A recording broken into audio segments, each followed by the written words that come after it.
السلام عليكم. Bonjour. أهلا وسهلا بكم في الدرس السابع عشر. Bienvenue dans votre 17e leçon. Aujourd'hui, nous allons voir la lettre Ha, donc حرف الهاء. Et pour cela, nous commençons d'abord par notre premier mot, à savoir le mot haramun. Haramun ou haram, si on s'arrête sur le mot. Le mot haram veut dire une pyramide. Il commence par le son ha, marqué ici en rouge. Donc je dis bien ha et non pas ha. Haramun et non pas haramun. Donc c'est haramun. Donc faites bien la différence entre la lettre qu'on a déjà vue, à savoir la lettre ha. Là on voit la lettre ha.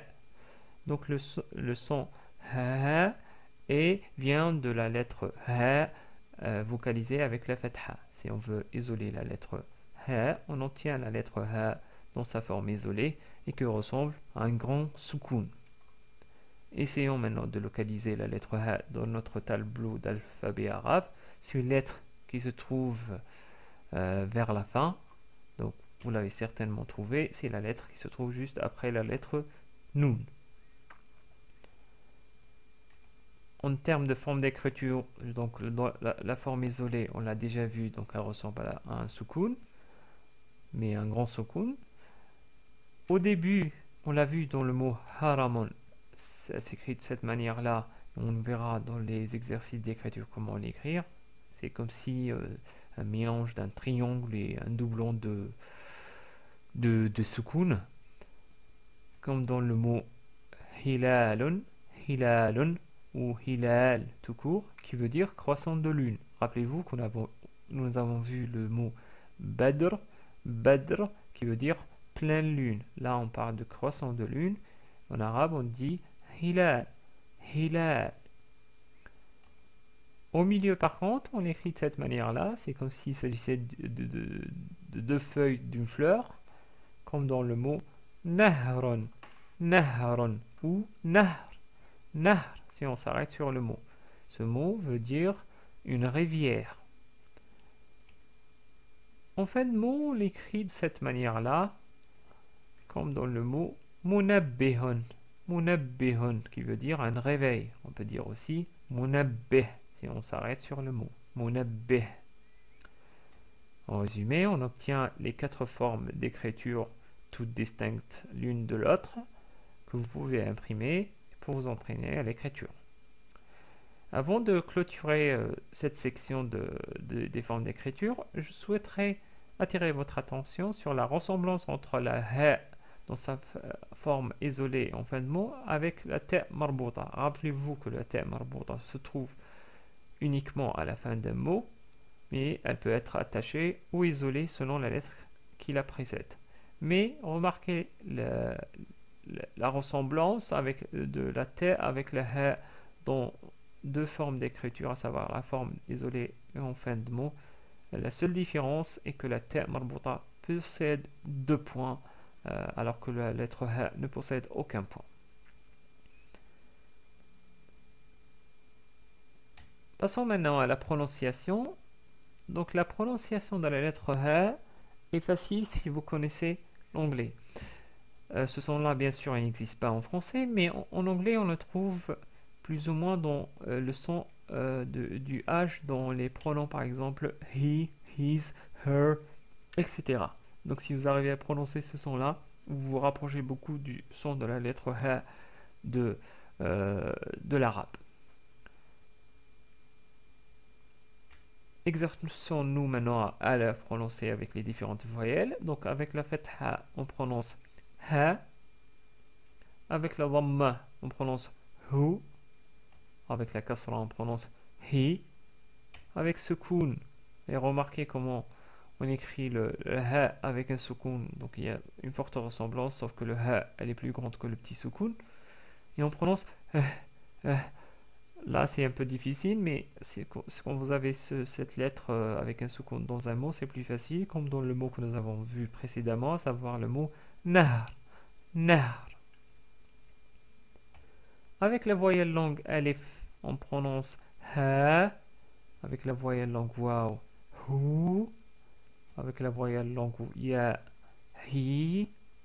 avec tanwin doublement de fatha han, doublement de dhamma hun, doublement de kasra hin. Enfin, pour translittérer cette lettre dans l'alphabet latine, on choisit logiquement la lettre H et on écrit par exemple le mot hilalun comme suit.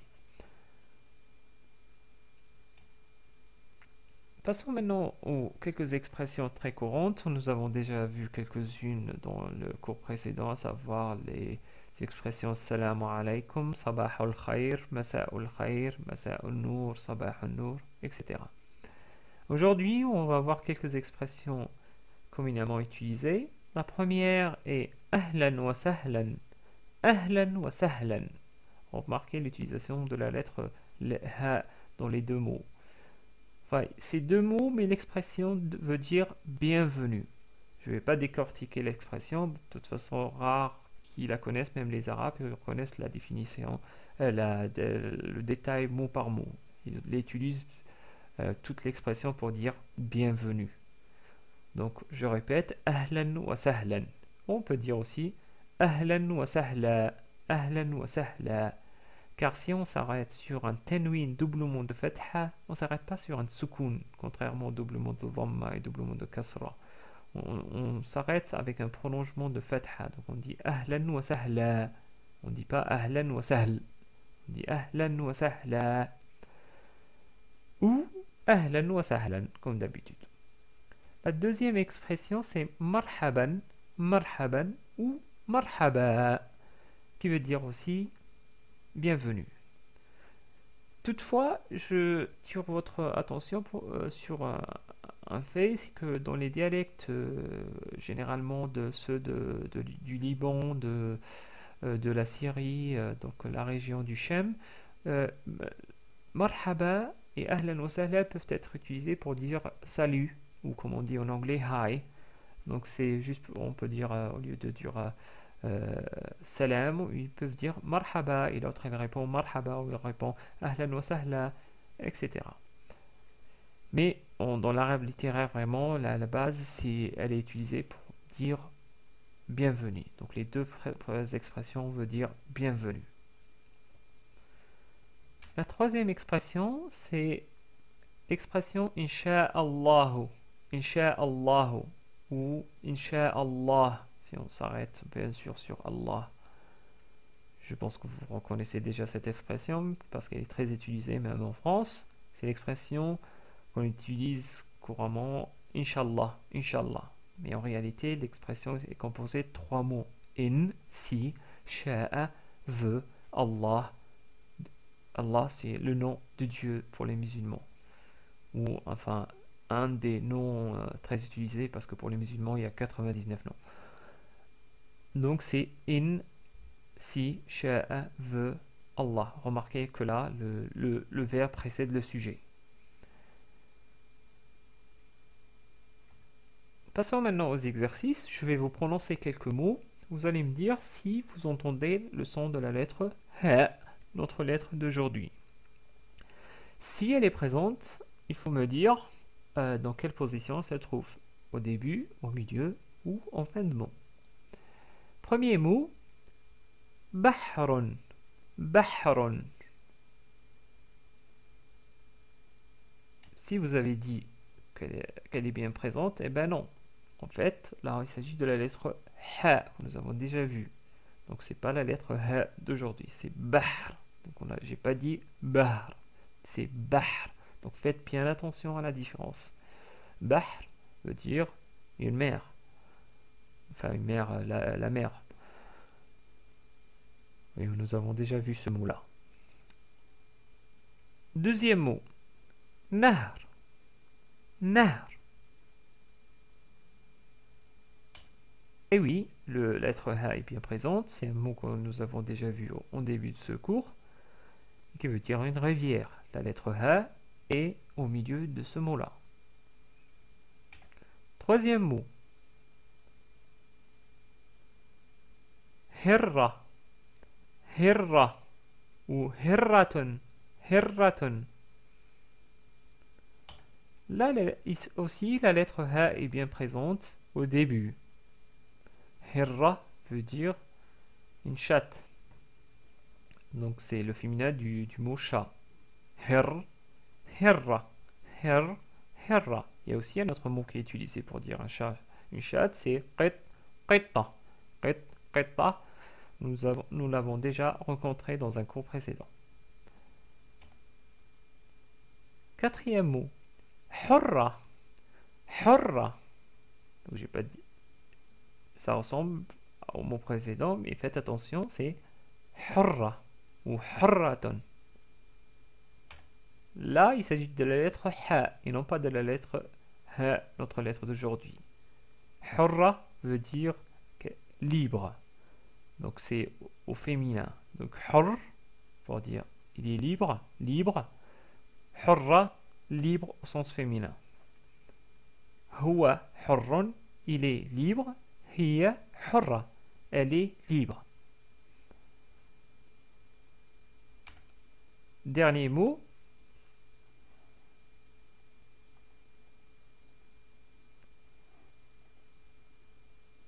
Shahrun, shahrun ou shahr. Là, la lettre ha est aussi présente et elle se trouve au milieu. Le mot shahr, c'est un mot que vous devez retenir car il est très utilisé. Il veut dire mois. Donc shahru février, mois de février. Shahru février, mois de février par exemple. Voilà, on arrive à la fin de ce cours presque. On termine bien sûr comme d'habitude avec les formes d'écriture. Je vais essayer d'écrire mot à mot. D'abord le mot haramun. Donc je fais comme si j'allais dessiner un triangle. Mais là je monte encore pour dessiner un cercle. Et ça sera la ha au début. Et je rajoute la fatha bien sûr. Ensuite je rajoute ra. Ra. Ensuite mim. Haramun. Haramun.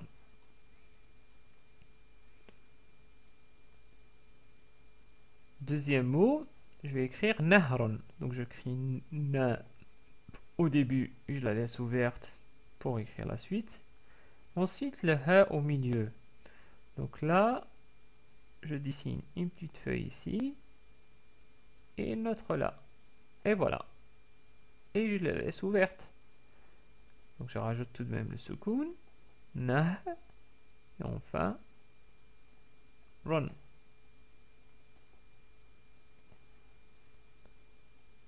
Dernier mot, on va écrire munabbihun. Donc j'écris mim, mu. Vous inquiétez pas, on va voir cette lettre plus tard. Ensuite nun au milieu, rappelez-vous, nun, mu, na. Après le ba toujours au milieu, parce qu'on n'a pas encore terminé le mot. Donc bi, bi. Il y a une shadda. Du coup, la kasra, on ne l'écrit pas ici, mais ici, on a b. Et ensuite, la ha en fin de mot. Munabbihun ou munabbih.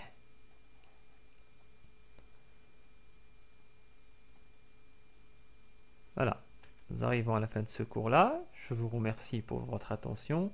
Si vous avez des commentaires, n'hésitez pas de vous connecter sur le site YouTube. إلى اللقاء. Au revoir.